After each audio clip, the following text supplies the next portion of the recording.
해법은 이제 두 가지라고 볼 수 있습니다. 행동 대 행동으로 나설 것인지, 특히 유승민 전 의원 같은 경우에는 오기 전에 만약에 오물풍선이 온다면 오기 전에 공중에서 격추하는 게 어떻겠느냐 이런 얘기도 좀 했었고, 야당에선 주로 이제 대응 대 대응도 좋긴 한데 아까 장성철 소장께서 말씀하셨지만 위기 관리 능력이 필요한 거 아니냐 이런 얘기 하더라고요. 그렇죠. 그냥 강대강 대치가 좋은 것이냐 좀 그런 생각도 있어요. 저는 대북 강경론자긴 하고 문재인 정권 때 합의를 했던 9.19 군사 합의 예. 이것도 저는 잘못된 합의라고 저는 생각이 들지만 어쨌든 이렇게 대화와 어떠한 협력의 시도 없이 계속 그래? 너희들 보낼 거야? 우리 이거 할 거야? 하면서 대응 수위가 점점 높아지는 것은 국민의 생명과 안전에 결코 도움이 되지 않을 것 같다라는 좀 생각이 들어가지고요. 예. 일단은 민주당은 본인들의 과거 문재인 정권 시절에 세 차례에 남북 정상회담이 열렸고 한 차례에 북미회담이 열렸지만 문재인 대통령이 당초에 얘기를 했던 평화 프로세스가 전혀 진행이 되지 않았거든요. 문재인 정부 중반 이후부터 완전히 북한에서는 대화의 문을 닫아놨고요. 기억하시겠지만 뭐 700억 원에 달하는 남북 연락사무소도 그냥 막 폭파시켜버리고 김여정이 우리 문재인 대통령에게 삶은 소대가리 막 이런 식으로 인신모욕적인 공격을 다 했잖아요. 그때 그냥 참았어요, 우리. 그랬더니 뭐 나아진 거 있어요? 그러니까 민주당의 대북 정책도 그렇게 남북 관계를 회복시키거나 발전시키는 데 도움이 안 됐다라고 말씀을 드리고 대북 문제나 외교 문제와 관련해서는 너무 정쟁의 수단으로 윤석열 정권을 공격하는 것은 좀 옳지 않아 보인다라는 좀 생각이 듭니다. 그래서 지난 정권 때 본인들이 했던 여러 가지 실패 사례 같은 경우에 본인들이 세미나든 뭘 열어가지고 좀 보다 나은 대북 정책을 민주당 스스로 좀 마련해 보는 것도 좋은 방안이 아니냐라는 생각도 듭니다. 네, 이러저런 해법들, 뭐 강경론도 있지만 대화론도 있는데 지금은 이제 대화할 때냐, 지금 타이밍이 대화하기엔 좋지 않다. 아까 소통 채널이라고 김성환 평론가께서도 말씀하셨지만 이런 의문들도 있긴 합니다. 그러니까 소통 채널이 조금이라도 살아있다고 하면은 아마 지금 이런 우려를 좀 적게 전 할 수 있을 거라고 보거든요. 근데 그 소통 채널은 양쪽 다 다시 막혀 있는 상황이기 때문에 긴장감이 높아질수록 거기에 따르는 안보 위협도 점점 커지고 우리가 치러야 될 대가도 좀 더 커지는 거죠. 예. 왜냐하면 북이 우리를 공격하면 우리도 북을 공격하지 않겠습니까? 서로 간에 공격하는 과정에 아마 큰 재산이나 인명 피해가 발생할 수 있어요. 자막으로 나가고 있는데 유승민 전 의원 같은 경우에는 센 발언 쪽으로 많이 가더라고요. 저거는 오늘 민주당 이제 군 출신 인사죠. 김병준 의원이 인터뷰하는 걸 보고 저도 약간 좀 놀라기도 했는데요. 그러니까 우리 정부가 그동안에 얘기할 때 오물풍선이 날아올 때 그걸 격추시키면 접경지 근처, 그러니까 군사 분계선이 있는 데에서 교전이 발생할 가능성이 있다. 그래서 지금 손 놓고 계속 날아오는 것만 둔 거 아니겠어요? 근데 김병준 의원은 이렇게 얘기를 하더라고요. 그러니까 우리가 쏜 총탄이 날아가가지고 오물풍선에 맞고 북으로 넘어가가지고 피해를 입힐 걸 우려해서라면 공중에서 폭파시키는 방법들이 있다. 그러니까 총탄 자체가 그러니까 포든 총알이든 공중에서 아예 폭파하는 그런 형태의 총알을 쏘면 된다는 거예요. 그런 형태의 포를 쏘면 된다는 거예요. 근데 그런 노력도 하지 않았다. 이렇게 또 지적을 하더라고요. 이건 9.19 군사 합의 때문에 못한 거 아니에요? 그거 다 백지화 시켰잖아요. 그건 얼마 전의 일이잖아요, 그러니까. 그러니까요. 이 오물풍선이 오고 나서 이제 완전히 백지화 시킨 거 아니에요, 무효화. 우리는 효력 중지, 북한은 완전히 백지화 이렇게 한 건데, 저거 오니까 이제 우리가 효력 중지를 시켰으니 이제는 이제 저격 사격을 할 수가 있겠죠. 근데 사실 뭐 남북 간의 관계라는 게 이런 방식으로 계속 긴장이 높아지는 건데요. 그러니까 9.19 군사합의 효력 정지를 언급한 게 우리가 먼저였고요. 그 다음에 북이 백지화 시켰던 거고요. 그러니까 이게 서로 주거니 받거니 하는 거예요. 그러니까 확성기 방송이 효과적이거나 아니면 체제를 위협하는 수단이 된다 하더라도 그걸 하기 전에 오물풍선 날아오는 것에 대해서 그게 만약에 폭탄을 달고 날아오거나 아니면 생화학 무기를 달고 나오거나 이렇게 할 가능성이 있으니까 남쪽으로 못 내려오도록 국민의 피해가 발생하고 있으니까 그걸 폭파시키거나 아니면은 풍선을 터뜨리는 방식을 사용할 수도 있었다 이렇게 얘기를 하는 거예요. 그러니까 확성기 방송으로 대응하는 것이 아니고 그러니까 북이 왜냐하면 지난번에 오물풍선 날리고 난 다음에 이제 더 안 날릴게라고 공개적으로 밝혔단 말이에요. 그 다음에 거기에 대해서 확성기로 대응하니까 또 날려보냈다는 거예요. 또 날려보내면서 그 다음에 이제는 김여정 부부장까지 등장해서 그게 김정은 위원장의 의중이라고도 볼 수 있잖아요.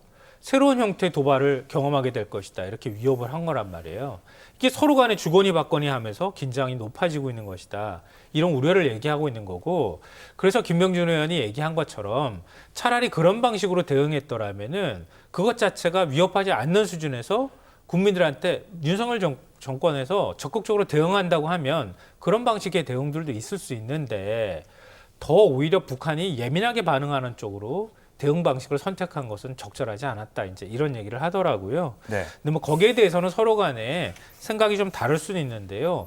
전 이거는 꼭 얘기하고 싶은데요. 아까 말씀하셨던 것처럼 헌재에서 표현의 자유라는 이유 때문에 남북관계발전법을 위헌 판단을 했다. 이렇게 말씀하셨는데요. 굉장히 많은 것들을 생략했어요. 맞아요. 그거는. 과거 윤창호법 2회 이상 음주운전했을 때 가중처벌하는 거 위헌 판단 나왔거든요. 그때 과잉금지 원칙에 위배된다 이렇게 판단한 거예요.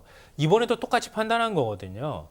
그러니까 무조건 대북 전단을 날려보내는 모든 행위 자체를 그거를 처벌을 한다거나 아니면은 날려보내는 미수행위 자체도 처벌하는 것은 그 과잉금지 원칙을 위배하는 게 해당이 되는 것이니 경찰이 미리 사전에 막거나 신고하도록 한다거나 여러 가지 대응 수단이 있는데 그거를 법에 그 대책을 만들어 놓지 않는 상태에서 무조건 안 된다고 하는 것은 문제가 있다 이렇게 판단한 네. 거예요. 네. 그러면 대북 전단 날리는 것도 우리 정부가 제재할 수 있어요. 그렇죠. 대법원에서도 그걸 인정했단 말이에요.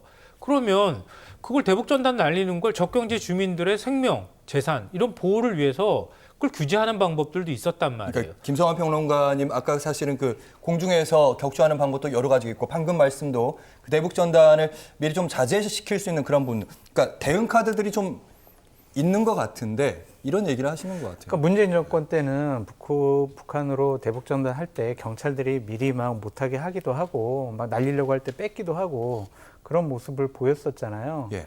그러니까 그렇게 대응을 하는 것 같은데 참 표현의 자유와 국민의 생명과 안전을 지키는 데 있어서의 정권의 해석의 차이인 것 같다. 대응과 조치의 차이인 것 같다. 좀 그런 생각이 들고 저는 무조건 막는 것도 또한 막 무조건 보내는 것도 문제가 있다고 좀 생각이 들거든요.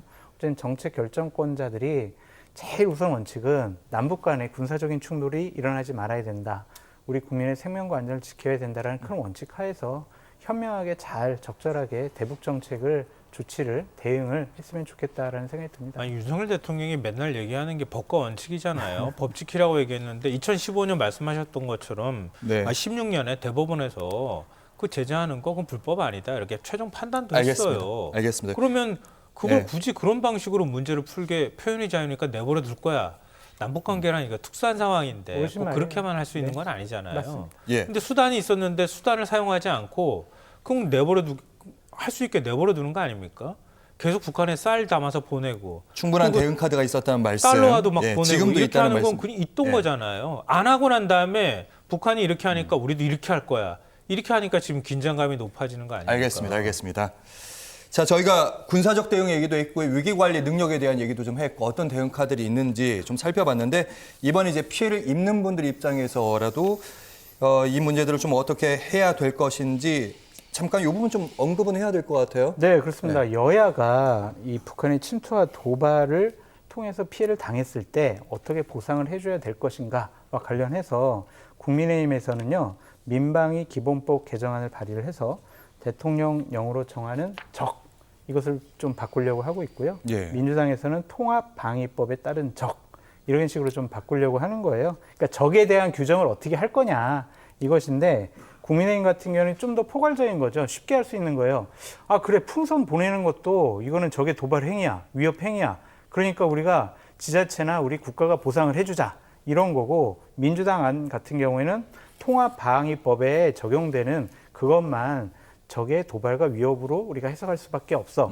이런 식의 해석상의 차이가 있는 것 같은데 일단은 내일 국무회의 때 이번에 풍선을 통해 가지고 피해를 받은 국민들의 재산 문제와 관련한 보상 문제는 지자체에서 서울시나 경기도 차원에서 보상해 주는 걸로 국무회의 의결을 통해 가지고 결정한다고 하더라고요. 그래서 이 법안 같은 경우에 처리되려면 또 시간 많이 걸려요. 그러니까요. 한 1년 정도 예. 걸려요. 그렇기 때문에 발빠르게 정부가 피해 보상을 하려고 하는 모습은 상당히 뭐 잘한 선택이다라고 말씀드려요. 네, 지자체 차원에서라도 할 수 있는 건 한다. 네.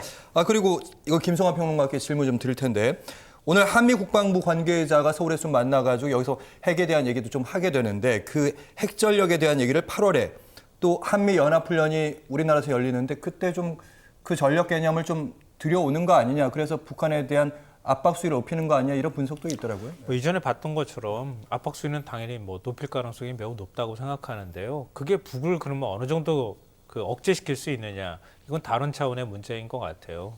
한미 군사연습 하고 난 다음에 연합훈련하고 그러면은 북을 오히려 더 자극하는 결과들을 많이 봤잖아요.